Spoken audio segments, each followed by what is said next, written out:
সরকার টিকতে চায়, এই সরকার শহীদ শরীফ ওসমান হাদি হত্যাকাণ্ডের বিচার নিশ্চিত করবে। আপনাদেরকে অবগত করছি যে এই শহীদ শরীফ ওসমান হাদি বলেছিলেন, আমরা এমন একটা বাংলাদেশ চাই যেই বাংলাদেশে শত্রুর সাথে ইনসাফ করা হবে এবং আমি মৃত্যুবরণ করার পর আমার বিচারটা অন্তত করেন।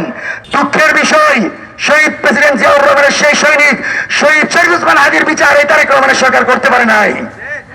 আমরা দ্রুত সময়ের ভিতর এই হত্যাকাণ্ডের বিচার নিশ্চিতের দাবি জানাচ্ছি এবং দ্রুত সময়ের ভিতর ভারত থেকে ফয়সালকে এনে দ্রুত সময়ে বিচার সমাপ্ত করবে বলে সরকার আমরা আশা করছি।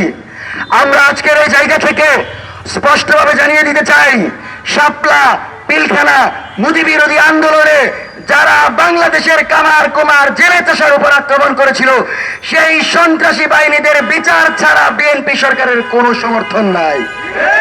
যদি এই সরকার টিকতে চায়, যদি এই সরকার জনগণের মেজরিটি পাওয়ার পর জনগণকে মূল্যায়ন করতে চায়, এই সরকার শহীদ শরীফ ওসমান হাদি হত্যাকাণ্ডের বিচার নিশ্চিত করবে। এই সরকার গণভোটের গণরায় বাস্তবায়ন করবে এবং জয়ের আকাঙ্ক্ষার বিপরীতে এই সরকার গিয়ে কোনোভাবে এই সরকার জনগণের সমর্থন পাবে না, পাবে না, পাবে না।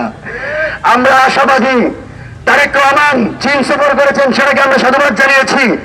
তিনি তিস্তা চুক্তির ব্যাপারে অগ্রসর হয়েছেন, সেটাকে আমরা সাধুবাদ জানিয়েছি।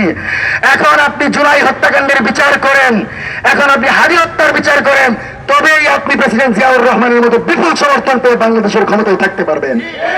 নচেত যদি সালাউদ্দিন আহমেদেরা কোনোভাবে দিল্লির এজেন্ডা বাস্তবায়ন করতে চায়, জুলাইয়ের প্রতিটি শক্তিকে নিয়ে আমরা মাঠে থাকবো ইনশাল্লাহ।